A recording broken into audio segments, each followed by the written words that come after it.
Kemenangan Islam itu tidak harus kita yang menang kangelan. Kadang Allah bikin orang lain yang kangelan, kita yang ikut menang. Jadi dulu kata beliau, banyak ulama ketika kita diserang Jepang, saya masih ingat, saya karena pas itu ikut ke Lasem, karena saya santri sarang, Mbah Mun ngisi di Lasem, saya ikut di Lasem karena saya masih keluarga. Itu ulama-ulama itu mimpi dibacakan ayat ghulibatir rum fi adnal ardi wa hum min ba'di ghalabihim sayaghlibun fi bid'i sinin lillahil amru min qablu wa min ba'du wa yawma idzi yafrahul mu'minun. Itu dulu itu ada pertarungan besar antara kerajaan Romawi dan kerajaan apa? Persia. Kita tahu Romawi itu Nasrani. Saya ulang lagi, Nasrani. Nasrani itu percaya adanya Allah, adanya Tuhan, dan percaya adanya kitab samawi. Sementara musuhnya itu Persia, orang yang tidak bertuhan, tidak berdasar kitab samawi. Ketika Persia mengalahkan Romawi, itu orang Islam ikut susah, karena terus dibully sama orang-orang kafir Mekah. Orang kafir Mekah adalah orang yang tidak punya kitab samawi. Katanya orang kafir Mekah, iku lho balamu, jute duwe kitab, jarene dihubungan mbek langit, nyatane perang keok. Paling kon ya padha. Jadi ada analogi bahwa kalahnya orang Nasrani itu dianggap simbol kekalahan orang yang bertautan atau berhubungan dengan langit. Akhirnya orang Islam susah. Saking susahnya orang Islam sampai Abu Bakar itu tanya, ya Rasulullah, lalu orang Romawi menang itu kapan? Terus ada surat turun, fi bid'i sinin. Ya kira-kira 3. Abu Bakar pas itu belum alim-alim amat. Jadi ngartikan 3 itu ya 3 betul. Sehingga beliau masyhur itu. Cara Jawa totoan itu kimar. Pokoknya nanti Romawi pasti menang 3 tahun lagi. Akhirnya ketika datang itu taruhannya dengan 10 onta. Datang ke Rasulullah, Nabi menjelaskan, "Lho ndak. Bid'u itu mabena salas ilatis itu 3 sampai 9. Kamu jangan bilang 3. Ya sudah, taruhannya ditambah. Taruhannya ditambah sampai 100 onta. Tapi pembuktiannya enggak 3 tahun, tapi nunggu 9 tahun. Sampean jangan tanya, berarti dulu pernah taruhan halal. Zaman sebelum ngaji saya, sampean sudah sering taruhan, jadi jangan nyalahkan saya. Nanti itu ada ilmunya, namanya nasah apa? Mansukh. Dan taruhannya Abu Bakar tidak kayak sampean. Taruhan yang sangat-sangat demi Islam, bukan demi hadun nafsi. Betul. Ketika tahun ke-7 orang Islam itu menang. Gila ya, tahun 9 itu umat Islam menang. Menangnya umat Islam mengalahkan musyrik Mekah itu di Badar. Romawi mengalahkan apa? Persia. Gara-gara Romawi mengalahkan Persia itu cara berpikir orang itu rubah. Ternyata langit itu ada, kekuatan langit itu ada. Sehingga meskipun akhirnya orang Kristen bilang ada Trinitas, terus mereka keliru dalam mengartikan Isa, tapi ada sekian nabi yang mereka sebut dan mereka hormati. Ada sekian kesamaan. Sehingga dalam Islam, saya ulang lagi, dalam Islam, andai kan disuruh milih orang komunis sama orang Nasrani, Islam tentu sama-sama kerjasama, milih sama yang Nasrani, karena ini ahli kitab, kerjasama loh, bukan milih menjadi Nasrani. Nanti kalian salah paham, senangannya terus bully. Itu semangatnya pasti hasut. Nah, terus lalu relevansinya dengan Indonesia gimana? Wa yauma idzi yafrahul mu'minun. Ketika orang Romawi yang punya kitab samawi mengalahkan Persia yang tidak punya kitab samawi, itu orang Islam ikut bunga, ikut gembira. Itu semua kiai banyak yang mimpi seperti itu. Ini cerita Pak Ahmad Siddiq. Saya dengarin. Ternyata betul. Jepang itu enggak dikalahkan Indonesia. Jepang, Hiroshima dan Nagasaki dibom oleh apa? Sekutu. Akhirnya Jepang pulang. Pas Jepang pulang, Indonesia merdeka. Itu dulu kiai-kiai sudah nakwil bahwa menangnya Indonesia itu tidak harus mengalahkan penjajah. Pokoknya nanti penjajah ada yang mengalahkan. Jadi orang Islam zaman itu tidak bisa mengalahkan Persia. Yang mengalahkan itu Romawi. Tapi orang Islam ikut gembira. Itu sebenarnya wa yauma idzi yafrahul mu'minun binasrillah. Jadi orang itu cara berpikir Quran itu beda. Sehingga saya ini cerita ke cucu-cucu Mbah Siddiq karena ya nasabnya sama sampai saya karena sama-sama sampai Mbah Sambu. Bedanya keluarga saya lewat Mbah Abdul Azim, kalau yang keluarga sini lewat namanya Mbah Yusuf. Itu saudara sama Mbah Abdul Azim sama-sama sampai Mbah Sambu. Tapi keinginan saya tentu bukan sekedar silaturahim gagah-gagahan diceluk Gus. Celuk Gus repot. Nak ora alim ra pantes. Nak beling ra pantes. Salam templek 1.000 jaluk swarga. Aduh. Tuhan. Kok mentalane 1.000 jaluk. Kamu nginep di hotel 100.000 itu tidak cukup, apalagi untuk bayar apa? Surga. Itu enggak sopan sekali. 1 juta ya enggak bisa itu. 100 juta juga enggak jelas juga. Terus sampean mendingan enggak usah salam templek. Malah enggak mungkin masuk surga kalau. Jadi dulu yang namanya zuriyah, sampean tenang saja, nasab sampean tidak kalah dengan kita. Karena nanti setelah di kuburan itu gus-gus itu nggak penting. Semua kalau ditanya bapak kamu siapa, jawabannya siapa? Nabi Ibrahim. Sudah parmin parlan hilang semua, sudah aman pokoknya nanti. Karena kalau nanti ditanya malaikat bapak kamu siapa, jawabnya Nabi siapa? Ibrahim. Makanya saya itu pemuja Allah yang serius. Sampean ya pemuja Allah, tapi kan kadang kurang alim. Saya ini pemuja Allah serius. Saya itu kalau ngaji, ya ngaji biasa belajar, itu sering nangis seneng. Misalnya saya baca tadi, Miftahul Jannah la ilaha illallah, luang kunci kok dikasihkan. Kita ini masuk neraka gak pantas, enggak bawa kuncinya kok masuk. Harusnya kita ini masuk surga, kita kan pegang kunci surga, gak pegang kunci neraka. Maka aneh kalau kamu masuk neraka itu aneh. Coba kita pegang kunci surga apa kunci neraka? Tapi ada teman saya neraka ora ono kuncine. Karena tidak ada pintunya. Terus saya bilang, kamu kok tahu? Memangnya mau ke sana, kata saya. Saya tidak punya rencana tahun neraka. Karena nanti di antara syafaatnya Quran itu orang kalau mau masuk neraka tidak jadi. Ya nggak apa-apa ya, diatur sendiri.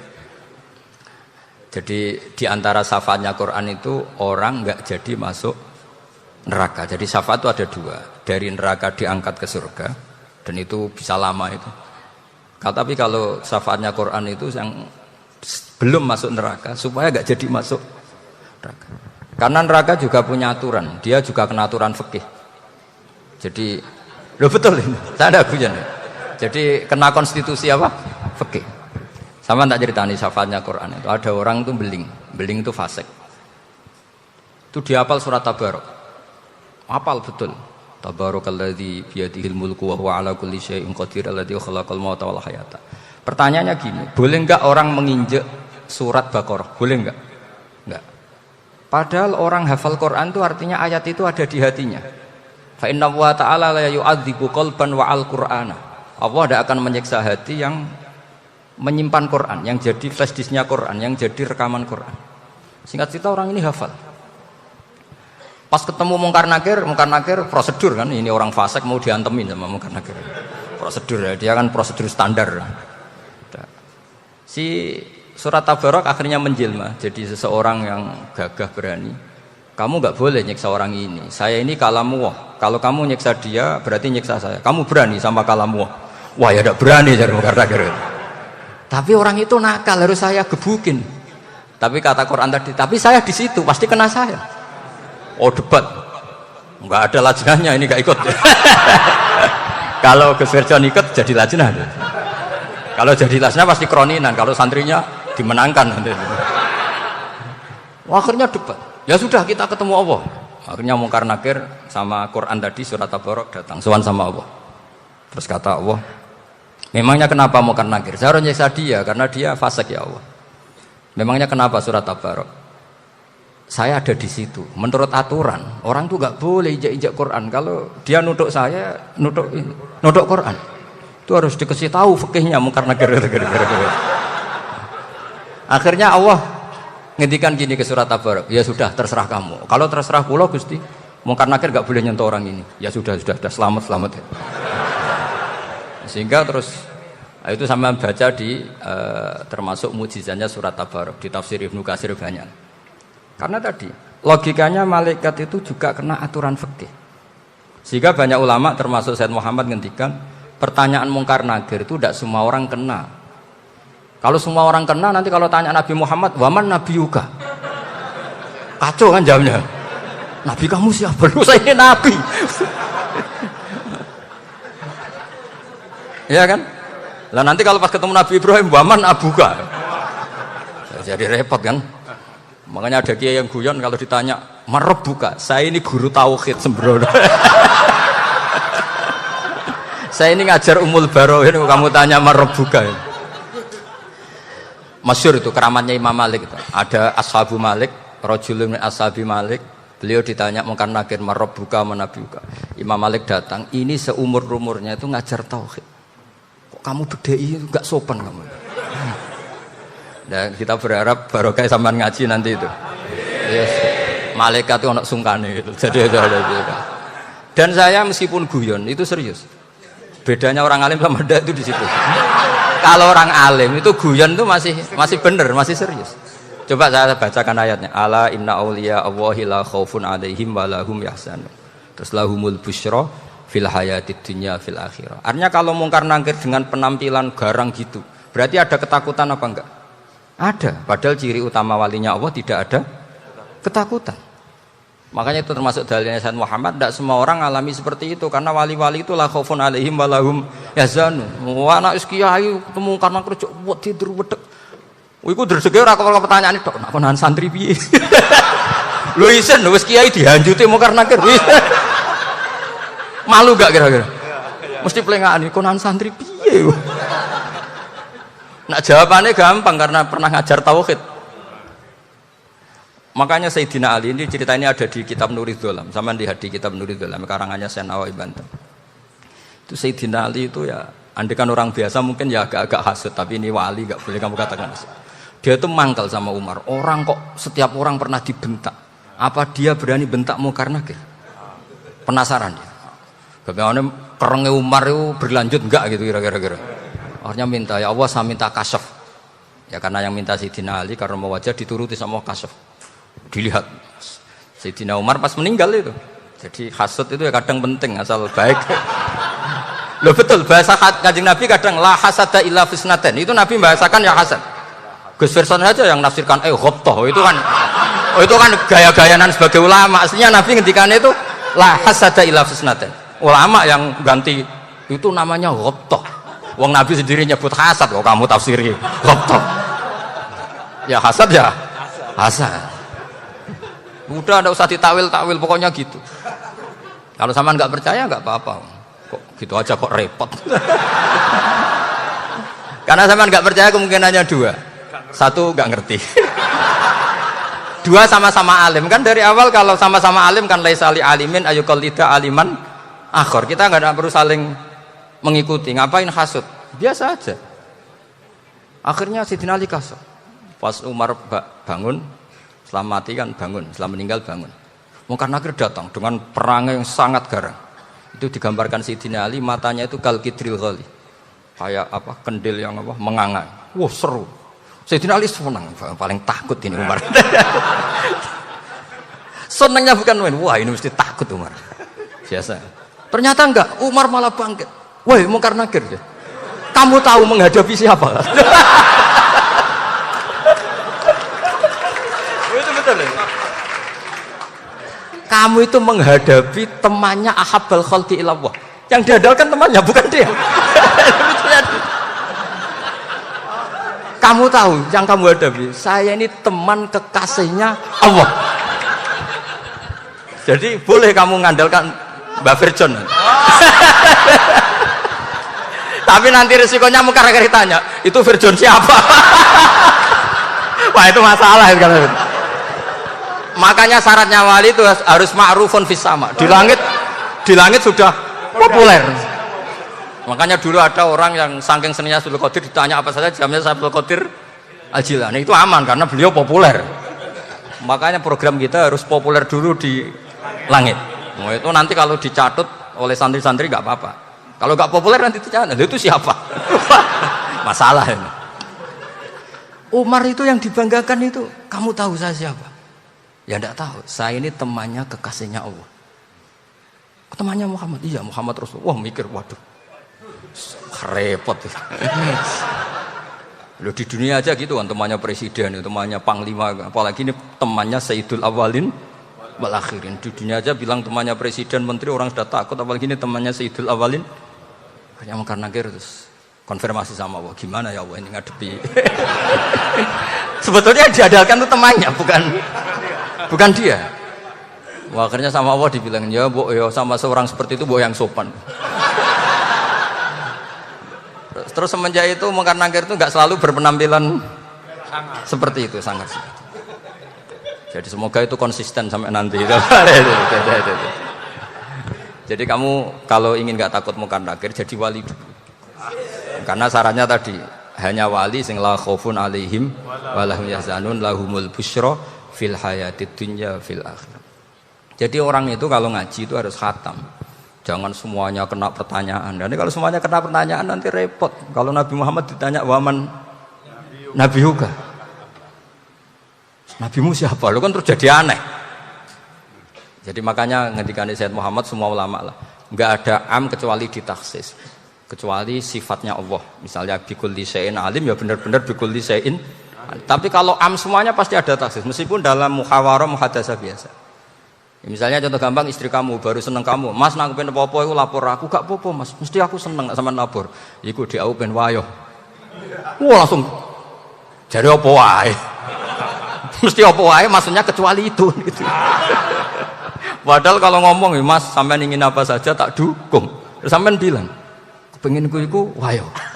Kira-kira disetujui apa enggak? Sama seperti kita kalau punya teman akrab, wes nang omahku gak apa-apa, anggap aja omahmu dhewe. Terus mlebu-mlebu kamar. Jadi tidak ada am kecuali ditaksis. Artinya kalau ada cerita bahwa orang mati pasti ngalami ditanya mungkar nakir, itu pasti ada am yang ditaksis. Itu pasti juga dialami para anbiya, para auliya. Karena ciri utama wali itu la khaufun alaihim walahum yahzanun. Kemudian saya yang mau cerita ya, supaya sampean bisa menghadapi dunia global ini, tak bawa tafsir Munir termasuk tadi. Kenapa orang Islam, Rasulullah SAW itu lebih senang kalau yang menang itu orang Nasrani Romawi, ketimbang yang menang itu orang Faris, dalam hal ini ateis. Karena orang ateis itu lebih ngeri. Sebetulnya beberapa penemuan sains, terutama di ilmu medis, itu orang Amerika. Kayak cloning. Tapi orang Amerika itu masih dilarang oleh gereja untuk mengaplikasi. Karena nanti bayi cloning itu dipakai suku cadang. Di Amerika masih ditentang oleh fatwa-fatwa agama, baik Islam maupun Kristen. Tapi di Cina itu dipraktekkan. Karena nggak ada halangan agama. Di Cina itu biasa ada kondom diolah lagi jadi alat-alat aksesoris. Di Amerika tidak ada karena masih ada agama, masih ada larangan. Sehingga orang Islam itu lebih takut kalau yang menang itu Persia, karena terus cara berpikir ternyata Tuhan itu tidak ada, langit nggak ada perannya. Jadi ketika yang menang Nasrani masih berpikir itu pertolongan Tuhan, meskipun mungkin cara mengatakan Tuhan beda dengan kita. Tapi ada satu kesamaan bahwa kekuatan samawi itu ada. Jadi disebut ghulibatir rum fi adnal ardi wa hum min ba'di ghalabihim sahlibun. Di sini diterangkan oleh Syekh Nawawi supaya kamu tidak salah paham. Sebetulnya kamu katakan misalnya wah itu paham liberal, sebenarnya saya tidak tersiksa. Cuma takut yang mengatakan seperti itu cek goblokir atau ngaji gitu. Itu aja masalah saya. Ini saya baca ini karangannya Syekh Nawawi karena tadi kata Mbak Firjon ngaji itu harus sama orang yang bersanad. Saya ini kalah sama beliau itu berkali-kali. Secara nasab saya harus manggil Mbah. Secara silsilah ilmu saya juga kalah lagi. Saya sering disewani sama cucu-cucu Syekhona Khalil. Kiai Sidik itu termasuk murid dekat beliau Syekhona Khalil. Kalau itu berarti kan Gus Firjon, Ahmad, terus Mbah Sidik. Mbah Sidik ngaji Syekhona Khalil. Syekhona Khalil itu pernah ngaji langsung sama Sayyid Zaini Tahlan. Berarti beliau dari Sayyid Zaini Tahlan itu baru generasi kelima. Sementara saya itu sudah ke-7 atau ke-6. Saya, Mbah Mun, Mbah Karim misalnya, Mbah Hashim, Mbah Mahfud Termas, Sayyid Abi Bakar Sato yang ngarangnya Anatul Thalibin, baru Sayyid Zaini Tahlan. Berarti saya ke-7, kalah lagi. Tapi untuk jadi wali biasanya cepat saya. Karena syaratnya jadi mbah itu ngalah demi putu. Jadi kalau beliau ngotot, saya dulu Gusti, saya mbahnya. Wah itu mbah yang nggak baik. Pasti jatahnya dikasihkan apa? Cucunya dulu. Makanya Abdul Muthalib itu orang yang dapat wangsit, tapi yang jadi nabi itu cucunya. Jadi dalil saya banyak. Sebenarnya Abdul Muthalib itu sudah sering dapat wangsit. Karena saya bahasakan wahyu, Nabi yang protes, enggak nabi kok dapat wahyu. Tapi sebetulnya Abdul Muthalib itu masyhur. Kalimat-kalimatnya menunjukkan bahwa beliau itu sudah dapat wahyu kalau nanti cucunya itu jadi nabi. Makanya senangnya bukan main Abdul Muthalib sama Rasulullah. Putu seneng, mbah seneng putu. Jadi mungkin, jadi sampean enggak usah protes loh. Ya, yang jadi wali kok cucunya. Dulu betul. Dulu Mbah Hamid Pasuruan itu kalau Mbah Ahmad Siddiq ke sana, Mbah Hamid Pasuruan kalau manggil Mbah Ahmad Siddiq itu paman. Tapi pamannya minta ijazah ke ponaan. Apa ya gara-gara itu memang. Kalau itu masih berlaku, apa? Ngalah tadi. Kayaknya masih, apa? Hawane masih. Hawane masih. Karena melihat tren-tren langit masih gitu kayaknya masih. Masih itu. Ya, tapi mbahnya tetap dapat jatah, tenang saja nanti. Tapi memang sebaiknya mbah itu legowo. Rasulullah Muhammad SAW itu terkenal min dzurriyyati Ibrahim. Tapi kata Rasulullah, ana dakwatu Ibrahim wa bisyaratu Isa. Aku nganti ngene iki barokah dongane Nabi siapa? Ibrahim. Jadi dongane Nabi Ibrahim dia tiba teng putu. Jadi banyak bukti bahwa jatuhnya ke putu gitu. Tadi saya di kamar sama beliau berduaan. Nih Mbah sing dadi wali di sini, aku webah. Cocokan tadi. Nah, kenapa saya akhir-akhir ini gulirkan daftar wali? Kenapa? Saya ini resah ya, orang sudah ingin dicintai pejabat, dicintai tetangga, dicintai teman. Tapi kadang-kadang orang lupa lagi dicintai apa. Makanya saya meskipun guyon, tapi ini amdan, bukan sahwan. Supaya orang punya cita-cita lagi jadi wali, ingin dicintai Allah. Kita ini terlalu lama ingin dicintai makhluk, Mbok yau naik kelas sedikit lah. Ingin dicintai Allah Subhanahu wa Ta'ala. Meskipun saya guyon, tapi tadi guyon saya tuh lebih serius ketimbang serius Anda. Karena tak pikir. Saya tuh kalau pergi itu seneng ngebis, bukan karena saya tidak punya mobil, tapi saya sering mau butuh itu supaya nggak diganggu. Karena saya tuh harus punya waktu sendiri. Kalau bis kan ketemu orang nggak kenal, tapi sekarang ya agak susah, banyak yang kenal. Dan susahnya lagi nggak minta ijazah, minta foto. Aduh, repot tuh. Mau dibenci itu umatnya Rasulullah SAW.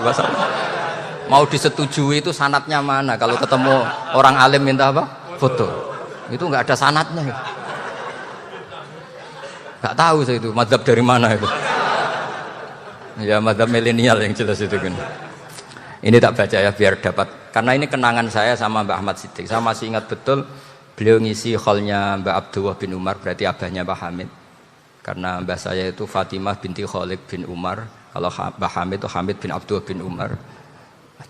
Itu saya masih ingat betul zaman itu Mbah Hamid siap khol di Lasem itu rawuh dan saya derek mbah saya karena masih misanan datang ke Lasem.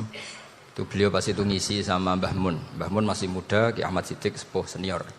Itu beliau cerita bahwa dulu ketika Indonesia dijajah Jepang itu para kiai mimpi dibacakan ayat khulifatir rum fi adnal ardi wa hum min ba'di walabihim.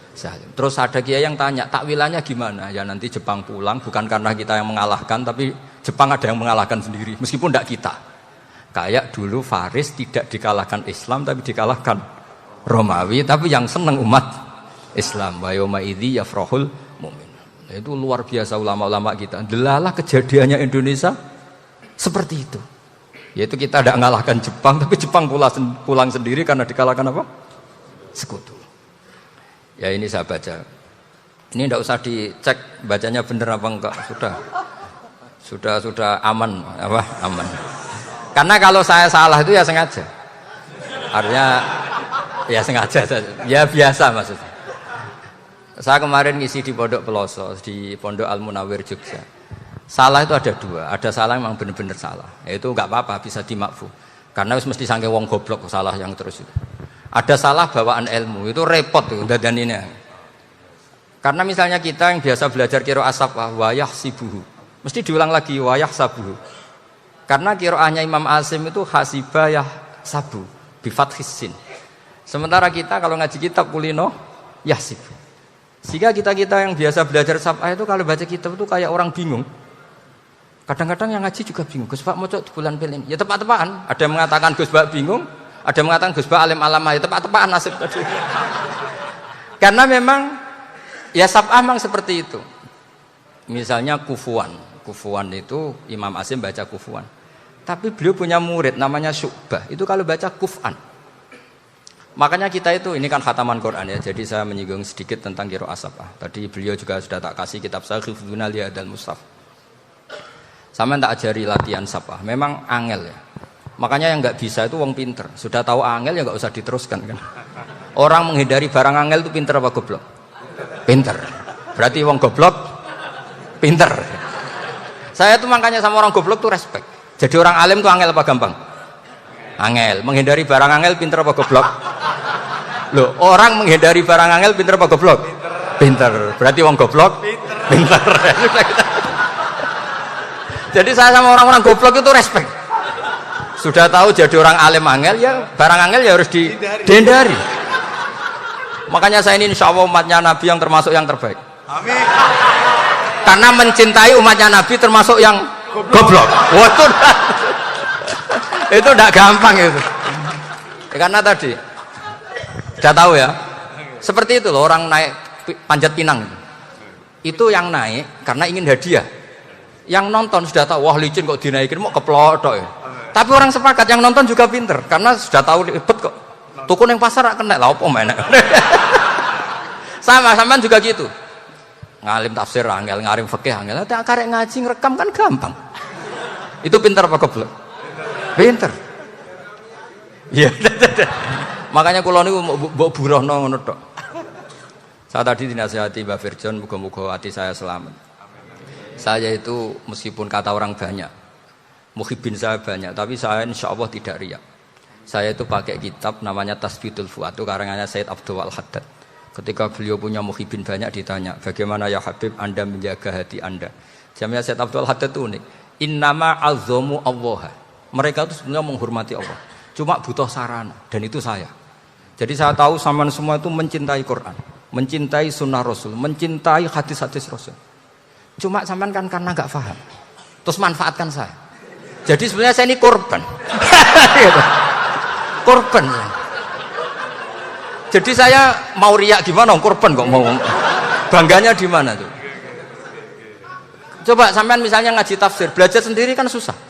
Terkibnya susah, maknanya susah, bahkan beli kitabnya kadang tidak kuat. Loh, untuk jadi alim tafsir itu kan harus beli kitab. Loh, saya sering belajar kitab itu jutaan. Tafsir Tobari, saya pernah beli kitab Fakhrur Razi itu berapa coba? 27 jilid. Karangannya Fakhrur, belum karangannya ulama modern Imam Sa'rawi. Itu berapa jilid? Itu jutaan. Saya kemarin juga dihadiahi kitab Pak Quraish Shihab namanya Faidul Bari fi Syarhil Bukhari. Pak Quraish Shihab yang terkenal. Dia sering diskusi sama saya. Saya ngasih hadiah beliau ngasih hadiah saya. Oh itu harganya nggak kuat. Dadak kuat kadang di Indonesia nggak ada coba. Dan sama orang hebat menghindari kesulitan itu. Nah, kesulitan itu, sebab ngaji ikut, kalau nggak paham dirukon rekamannya sudah gitu. Pinter mana sampean sama saya? Pinter sampean kan? Bikin sosis susah, beli aja kok repot kan. Nah, makanya nggak boleh orang bilang, wah aku goblok reso tafsir, aku wong pinter. Makanya nanti kalau saya ketemu Nabi tidak termasuk orang yang mentahkir orang Islam. Kafa bil mari isman ayah kira akhahul muslim. Jadi cukup orang itu dosa kalau menyepelekan orang Islam. Termasuk darani sampean goblok itu dosa. Caranya enggak darani goblok ya tadi di logika tadi. Alim itu angel. Nggih dari angel itu pinter. Berarti wong bodoh. Pinter ya sudah gitu. Tapi tetap bodoh. Tapi ini satu cara untuk saya respect gitu. Coba orang yang ngaji tafsir saya banyak, mungkin ribuan. Itu sebetulnya mencintai Quran. Karena Quran adalah kitab suci yang panduannya umat Islam. Sangat mencintai Quran. Terus kemudian mereka nggak paham. terus mencari orang yang memahamkan. Burohno lah cara Jawane. Terus keren saya itu di mana coba? Lah terus mereka kurang ajarnya gini, kalau paham itu ya alhamdulillah paham. Kowe nak ngaji Gus Bae ngono tok. Tapi nek ora paham, ora nyalano akal ya. Mari Gus Bae nerangno cepet mulane gak paham. Ora kok nyalano teke sing lelet. Oh itu kan Masya Allah, naudzubillah tenan. Sebetulnya tingkat kurang ajarnya tinggi Gus sebenarnya. Jadi kalau nggak paham itu kadang nggak nyalahno uteke. Kayak mau misalnya, mau mari mikir aja jelas. Padahal misalnya jelas orang mesti paham bodoh. Paham ya? Jadi kata Sayyid Abdul Haddad, innama azzamu Allah. Sebenarnya mereka itu sangat menghormati Allah. Makanya kita nggak perlu mengatakan wasilah itu kafir, nggak akan. Karena orang tawasul sama Rasulullah itu ingin dapat ridhonya Allah lewat orang yang dicintai Allah. Kita mencintai wali sebenarnya, wah itu kekasih Allah. Kita mencintai itu karena mencintai Allah. Sama seperti gini, kamu mencintai kangkung apa enggak? Sebenarnya sama sekali enggak. Tapi kamu ingin sehat, ada asupan gizi. Kamu ingin tubuh kamu sehat, butuh asupan gizi. Kemudian kamu makan kangkung. Apa terus kamu cinta kangkung? Kan enggak.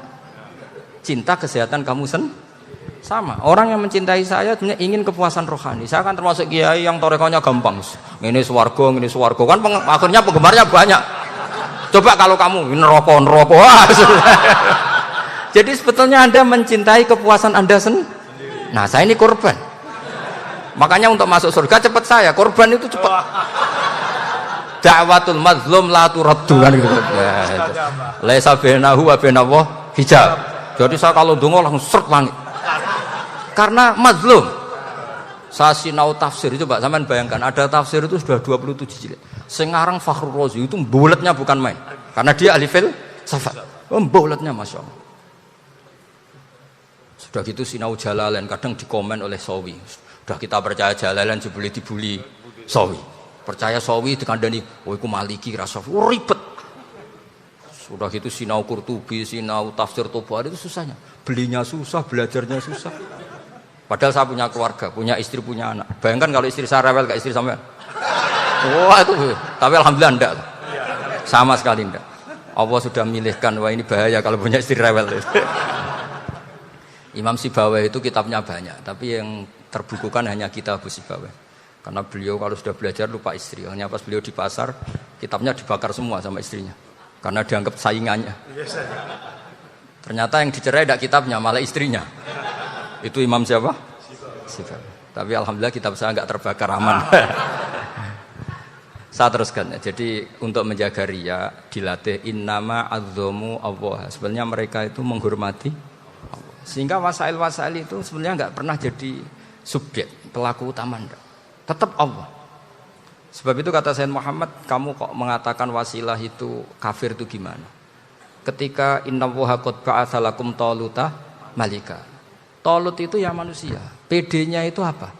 Inna ayata mulkihi ayyatiyakumut tabut fihi sakinatum mir rabbikum wa baqiyatum mimma taraka alu Musa wa alu Haruna tahmiluhul malaikah. Jadi beliau PD itu kalau bawa sunduk semacam peti sakti, sing di situ ada baqiyatum mimma taraka alu Musa wa alu Haruna tahmiluhul malaikah. Ya kayak semacam jimat. Tapi saya bukan mensyariatkan jimat enggak, karena nanti banyak penjual yang pembohong juga gitu loh. Cuma cerita, kamu tidak usah mengatakan kafir. Dulu Tolut PD-nya kalau bawa sunduk semacam peti kesaktian yang di situ ada baqiyatum mimma taraka alu Musa wa alu Haruna tahmiluhul malaika. Sehingga Khalid bin Walid meskipun beliau sahabat dan menyaksikan wajah Rasulullah sallallahu alaihi wasallam, itu bawa sya'aratun min sya'aratihi Rasulullah sallallahu alaihi wasallam, bawa rambutnya Nabi. Perang kemana-mana itu diletakkan di pecinya. Nanti sama tanya lagi, masa pakai peci Khalid bin Walid ini? Wah panjang itu sampean itu repot. Sampean tak warai ngaji usul fikih. Usul fikih itu kalau ngaji itu ada istilah tangkihul manat. Ini mesti ini wilayah yang kita bisa berdebat sama Mbah Firjon. Dulu itu musuh saya karena saya makili Anwar, beliau makili Peloso. Tapi tahu-tahu kalah tua terus saya mengundurkan diri. Di fikih itu ada istilah, ada tangkihul manat, ada tahqiqul manat, ada tangkihul manat. Tangkih itu kira-kira gini, lafadz hadis itu dibuang sekian. Untuk tahu bahwa itu madarul hukmi. Misalnya gini, tak beri contoh paling gampang.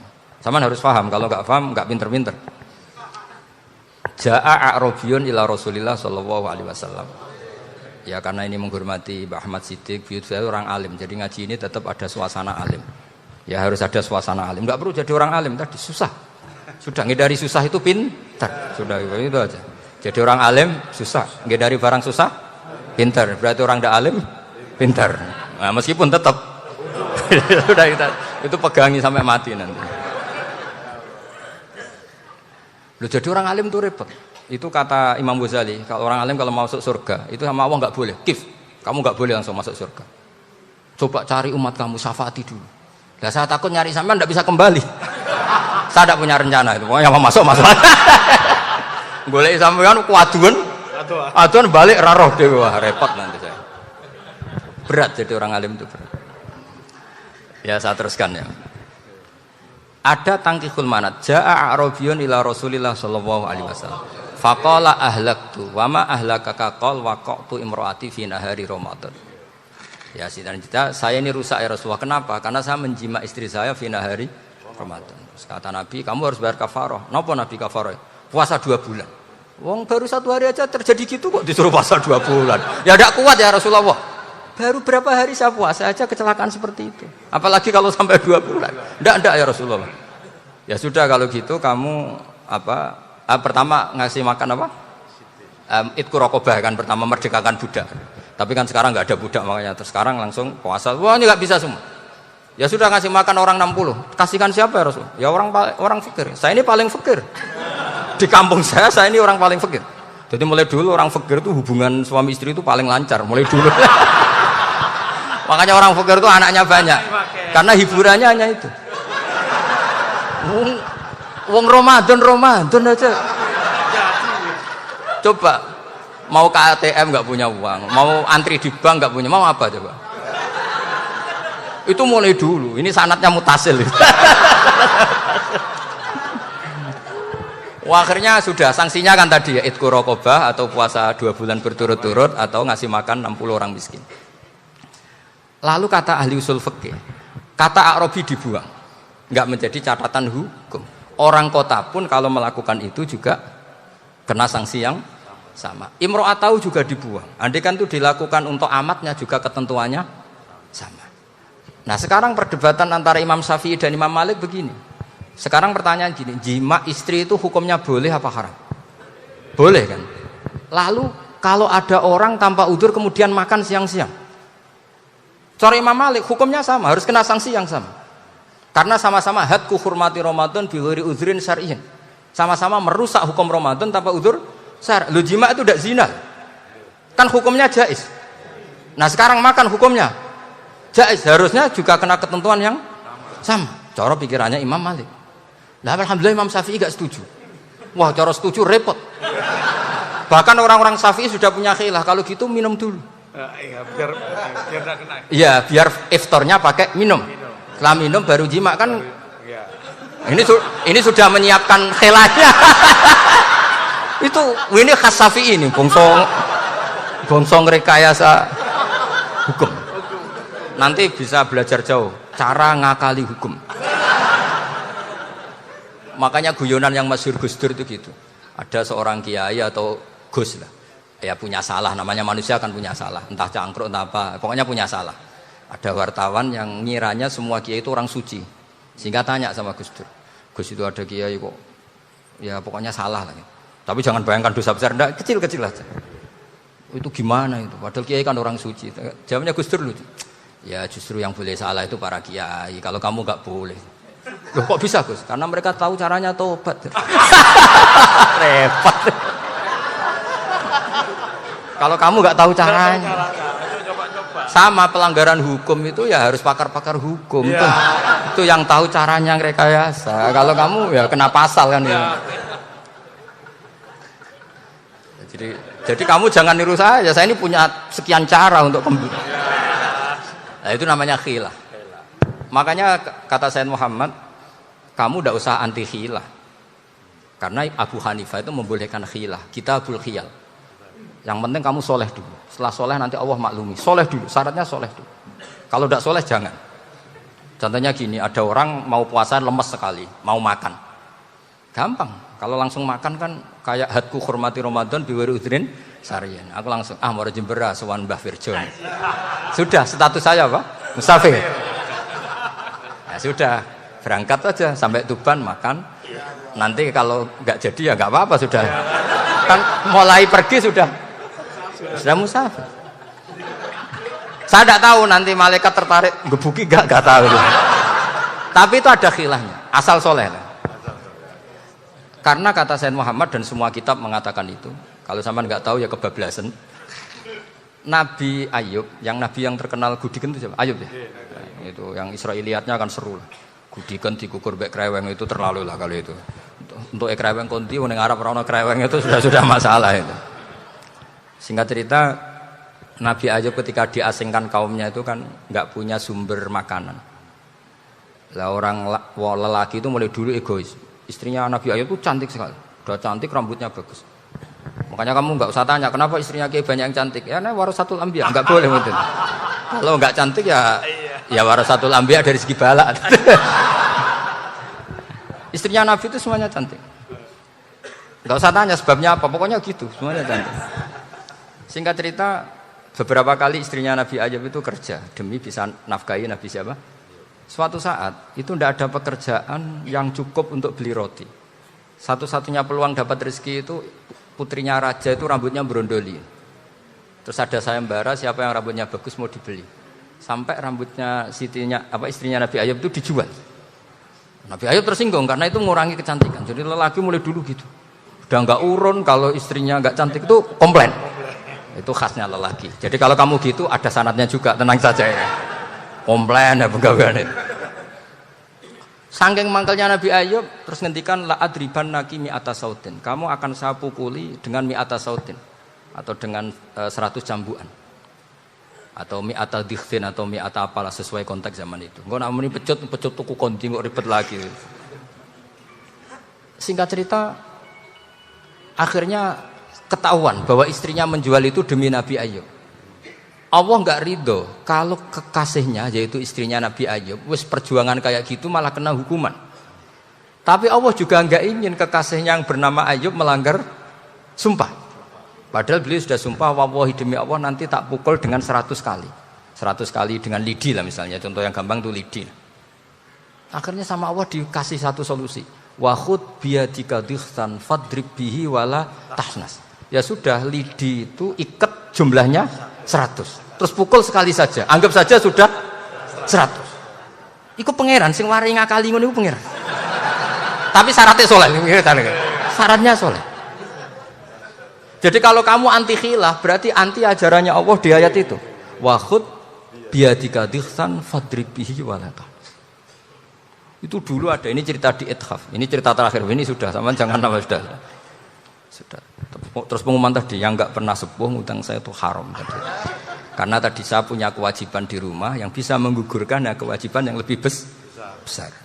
Lebih besar itu ya tadi bisa pernah guru, pernah sepuh. Yang jelas nggak umur. Umur sampean menang kabeh itu. Tua serepot itu. Ada raja itu ganteng kaya, senengannya nikah perawan cantik. Itu semua kampung mesti kenal. Mungkin digilir atau gimana pokoknya. Suatu saat ada pemuda suka sama perempuan yang di kampungnya, cantik sekali. Kemudian pemuda ini ternyata pekerja di kerajaan itu. Tiap hari ditanya, wah itu yang di kamu yang cantik siapa? Mau saya nikahin gini. Wah bahaya ini saingannya raja. Jadi yang dibidik pemuda tadi itu saingannya. Si raja ini orang yang namanya raja kan gengsinya tinggi. Kaifa tankihuha wa qad ra'aitu qad qabbalaha rajulun. Kok mbok nikah piye? Saya tuh pernah melihat dicium lelaki. Wah gak mau. Gak gelem kadung ditambung wong lanang waqat qabbalaha rajulun. Saya pernah melihat sendiri qabbalaha rajulun, dicium oleh lelaki. Wes sudah gak minat raja langsung gak keren.